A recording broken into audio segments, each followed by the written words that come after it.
Australia versus England Asus first test day 1 சும்மா அனல் பறக்கும் மேட்சா இருந்ததுங்க. மிச்சல் ஸ்டார்க் சும்மா 7 விக்கெட்டு அதற்கு தக்க பதிலடி கொடுக்குற மாதிரி பென் ஸ்டோக்ஸ் நானும் இந்த கேம்ல இருக்கோம் நாங்களும் இருக்கன்ட்டு அவரும் பாத்தீங்கன்னா 5 விக்கெட் எடுத்து சும்மா அனல் பறக்கும் மேட்சா இருந்தது. ஆஸ்திரேலியா இன்னைக்கு வந்து செம்மையா வந்து பவுல் பண்ணாங்க. 172 ரன்னுக்குள்ள வந்து பாத்தீங்கன்னா இங்கிலாந்து ஃபர்ஸ்ட் இன்னிங்ஸ்ல கண்ட்ரோல் பண்ணாங்க.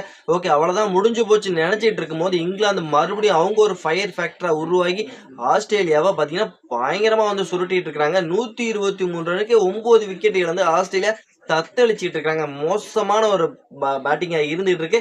இதற்கெல்லாம் என்ன காரணம் அப்படின்னு நீங்க நினைக்கிறீங்களா? பெர்த் பிச்சு தாங்க. இந்த பிச்சு தான் முதல் காரணமா இருக்கு. இந்த பிச்சோட தன்மை தான் இப்படி அவங்கள வந்து பேட்டிங் ஆட வச்சுக்கிட்டு இருக்கு அப்படிங்கிறது முழுசா உங்களுக்கே தெரிஞ்சிருக்கும்னு நினைக்கிறேன். முழுசா அந்த மேட்ச்ல ஃபர்ஸ்ட் டேல என்ன நடந்தது எல்லாமே தெளிவா டீட்டெயிலா நம்ம வந்து பார்க்கலாம். அதற்கு முன்னாடி இப்பதான் நீங்க வந்து ஃபர்ஸ்ட் டைம் நம்ம சேனலுக்கு வரீங்க, நம்ம சேனல் சப்ஸ்கிரைப் லைக் பண்ணி ஷேர் பண்ணி உங்க சப்போர்ட்டிங் ஆதரவு கொடுத்தீங்கன்னா ரொம்ப ரொம்ப யூஸ்ஃபுல்லா இருக்கும். வாங்க தெளிவா வீடியோல பார்த்துடலாம். வணக்கம் நண்பர்களே. ஆசஸோட first test England versus Australia first test day 1 சும்மா அனல் பறக்க ஒரு மேட்சா இருந்தது. ஃபர்ஸ்ட் டாஸ் வின் பண்ண இங்கிலாந்து வந்து நாங்க வந்து ஃபர்ஸ்ட் பேட் பண்றோம் அப்படின்னு ஒரு டிசிஷன் வந்து எடுத்தாங்க. அது வந்து அவங்களுக்கு வந்து பெருசா வந்து கை கொடுக்கலன்னு சொல்லியே ஆகணும். அவங்களோட ஓப்பனிங் பேட்ஸ்மேன் டக் க்ரோலி வந்து பென் டக்விட் 2 பேரும் வந்து ஓப்பன் பண்ண வந்தாங்க. டக் க்ரோலோட விக்கெட்டை வந்து பாத்தீங்கன்னா மிச்சல் ஸ்டார்க் மொதல் ஓவர்ல இருந்து தூக்குவாரு. அதுக்கப்புறம் வந்து பாத்தீங்கன்னா பென் டக்விட் வந்து பாத்தீங்கன்னா ரொம்ப நேரம் அவரால் நிலைச்சு நின்று ஆட முடியல. அவரோட விக்கெட்டும் பாத்தீங்கன்னா மிச்சல் ஸ்டார்க் வந்து தூக்குவாரு. அதுக்கப்புறம் ஹாரி ப்ரூக் அண்ட் ஒலி போப் 2 பேரும் ஒரு டீசென்டான ஒரு பார்ட்னர்ஷிப் வந்து பில்ட் பண்ணாங்க. ஒலி போப் ஒரு பக்கம் வந்து பாத்தீங்கன்னா 46 ரன் அடிச்சாரு. ஹாரி ப்ரூக் ஒரு சைடு வந்து பாத்தீங்கன்னா ஒரு 50 ஸ்கோர் பண்ணியிருந்தாங்க. அவங்களையும் ரொம்ப நேரம் வந்து நிலைச்சு நின்று ஆட உள்ள மிச்சல் ஸ்டார்க் அவங்களையும் வந்து பாத்தீங்கன்னா தொக்கா தூக்குனாரு. அதுக்கப்புறம் வந்து யாருமே பாத்தீங்கன்னா ஒரு நிலைச்சு நின்று ஒரு பெரிய ஸ்கோருங்கிறது இங்கிலாந்து சைடு வந்து அடிக்க முடியல. சுமித் மட்டும் பாத்தீங்கன்னா ஒரு சைடு வந்து போராடினாரு. அவரையும் பாத்தீங்கன்னா ஒரு குறிப்பிட்ட ஸ்டேஜ்ல வந்து விக்கெட் எடுத்துட்டாரு மிச்சல் ஸ்டார்க்கை பொறுத்த வரைக்கும். மிச்சல் ஸ்டார்க் இன்னைக்கு ஒரு அனல் பறக்கும் விக்கெட் டேக்கிங் பவுலரா இருந்திருந்தாரு. அதுவும் பெர்த் விக்கெட் எந்த அளவுக்கு வந்து ஃபாஸ்ட் பவுலருக்கு சப்போர்ட் பண்ணுங்கிறது இன்னைக்கு வந்து மேட்ச் பாத்தீங்கன்னா தெரிஞ்சிருக்கும். பிளஸ் ஆஸ்திரேலியா சரியான ஒரு பவுலிங் பெர்ஃபார்மன்ஸ் கொடுத்தாங்க. அதுல குறிப்பிட்டு மிச்சல் ஸ்டார்க் வந்து பாத்தீங்கன்னா 7 விக்கெட் எடுத்திருந்தாங்க. வெறும் 58 ரன் மட்டும் தான் வெட்டி கொடுத்திருந்தாரு. 7 விக்கெட் எடுத்து இங்கிலாந்து பாத்தீங்கன்னா ஃபுல் அண்ட் ஃபுல் கண்ட்ரோல் அவங்க ஆஸ்திரேலியாவோட கண்ட்ரோல் எடுத்தாங்க. வெறும் 172 ரன்னுக்கே வந்து அனைத்து விக்கெட்டை இழந்தாங்க இங்கிலாந்து அணியை பொறுத்த வரைக்கும். இதுல குறிப்பிட்டா மிச்சல் ஸ்டார்க்கோட அந்த அனல் பறக்கும் 7 விக்கெட் தான் இங்கிலாந்து அப்படியே வந்து கண்ட்ரோல் பண்ணாங்க. அவங்க இன்னைக்கு ஆடின விதமும் அப்படிதான் இருந்தது. இங்கிலாந்து பொறுத்த வரைக்கும் பாத்தீங்கன்னா அவங்களோட கேம் என்ன அந்த கேம் பேஸ்பால் கேம் தான் இன்னைக்கு ஆடினாங்க. அந்த கேம் அவங்களுக்கு இன்னைக்கு வந்து கை கொடுக்கலன்னு சொல்லி ஆகணும். ஆஸ்திரேலியா பவுலிங் சூப்பரா இருந்தது.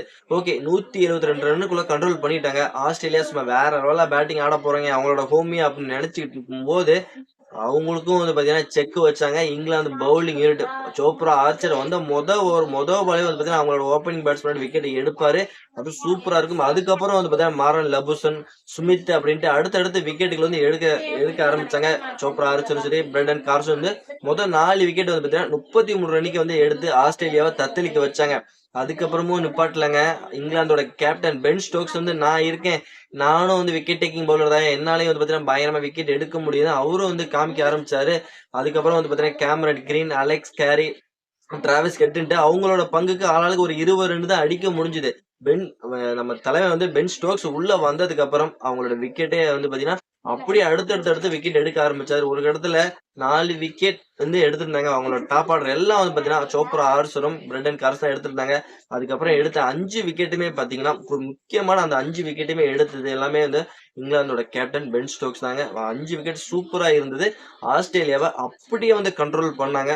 வெறும் 123 ரன் தான் அவங்களால அடிக்க முடிஞ்சிருக்கு. ஆஸ்திரேலியா பொறுத்தவரைக்கும் டே 1 கடைசியில 9 விக்கெட் இழந்து தத்தளிச்சுட்டு இருக்காங்க. ஒரே நாள்ல பெர்த் டெஸ்ட்ல 19 விக்கெட் போயிருக்குங்க. இதுக்கெல்லாம் முழுக்க காரணம் அந்த பிச்சு தாங்க. முழுக்க காரணம் சொல்லி ஆகணும். ஏன்னா பெர்த் பிச்சை பொறுத்த வரைக்கும் பாத்தீங்கன்னா செம்மையா அந்த பேஸ் அந்த பவுன்ஸுக்கு பேர் போன பிச்சு செம்மையா ஒர்க் அவுட் ஆகும்.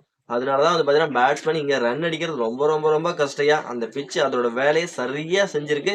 அதனாலதான் இங்கிலாந்து பேட்டரும் ரொம்ப கஷ்டப்பட்டிருக்காங்க. ஆஸ்திரேலியா பேட்ஸ்மேன் ரொம்ப கஷ்டப்பட்டிருக்காங்க. நாளைக்கு ஆஸ்திரேலியா டே 2ல அந்த கடைசி விக்கெட்டுக்கு அவங்களால எவ்வளவு ரன் அடிக்க முடியும் அப்படிங்கறத ஒரு பெரிய விஷயமா இருக்க போது. இன்னும் ஒரு 46 ரன் வந்து பின்தங்கி இருக்கிறாங்க ஆஸ்திரேலியாவை பொறுத்த வரைக்கும். அந்த ரன்னை வந்து அடிப்பாங்களா இல்ல வந்த உடனே இங்கிலாந்து அந்த 10வது விக்கெட் எடுத்துட்டு அந்த ரன்னோட முன்னிலையோட மறுபடியும் பேட்டிங் புடிச்சு ஒரு அவங்களோட கேம் என்ன அந்த பேஸ்பால் யூகத்தை பயன்படுத்தி டப்பு டப்புன்னு ஒரு 200 ரன் 300 ரன் அடிச்சுட்டு நீங்க வந்து சேஸ் பண்ணி முடிஞ்சா ஜெயிச்சிங்கன்ட்டு சவால் விடுவாங்களா? என்ன நடக்க போகுது நாளைக்கு டே 2 ஆசஸ் சும்மா அனல் பறக்கும் மேட்சா இருந்தது டே 1 பொறுத்த வரைக்கும். ஓகே ஃப்ரெண்ட்ஸ், இந்த மேட்சை பொறுத்த வரைக்கும் உங்க கருத்தை சொல்லுங்க. பென் ஸ்டோக்ஸ், மிச்சல் ஸ்டார்க் அவங்களோட அருமையான ஒரு பவுலிங் பெர்ஃபார்மன்ஸ் பத்தி நீங்க என்ன நினைக்கிறீங்க? நாளைக்கு டே 2ல எந்த மாதிரி நடக்க போகுது?